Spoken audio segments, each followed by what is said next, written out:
Je suis certaine que ma réputation m'a devancée, même si seuls les enfants osent encore rentrer dans ma propriété à Halloween pour les bonbons.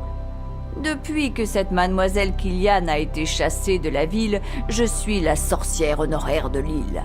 Une vieille veuve à moitié folle, enfermée depuis des décennies dans une maison hantée. J'ai toujours pensé que mes chats étaient meilleurs psychologues que les gens, mais il est possible qu'ils aient déteint sur mon tempérament. Mais vieille, moi, franchement, il n'y a qu'à regarder mes affaires. Tout vient de chez Saks Fifth Avenue. Allons bon, voilà que je perds à nouveau ma constance. Mes amis m'ont toujours encouragé à revenir à Long Island ou à Manhattan. Ils continuent de le faire de temps à autre. Autrefois, j'étais une citadine, mais j'ai fini par creuser mon trou sur ce drôle de petit rocher. Je ne pouvais plus en partir et y laisser mon aide. Et puis, j'ai trop peur de voir ce que la ville est devenue.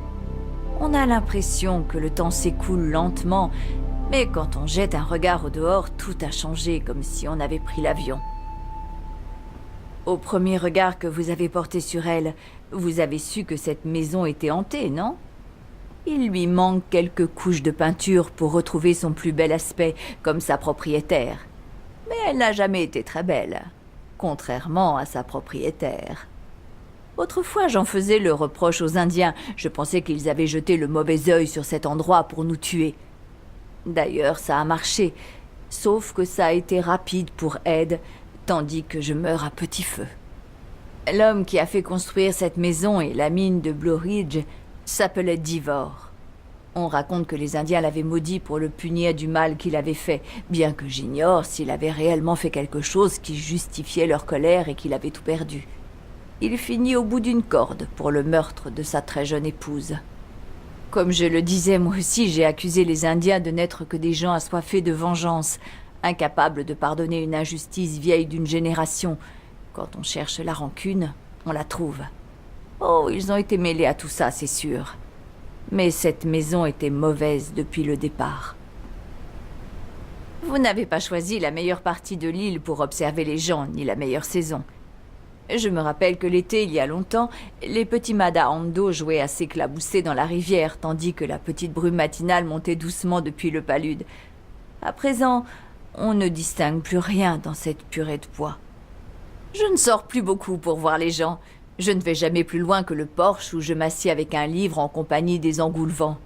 Henry Hawthorne se déplace plusieurs fois par an pour essayer de sauver mon âme, et chaque fois je lui réponds qu'il est bien trop tard pour ça.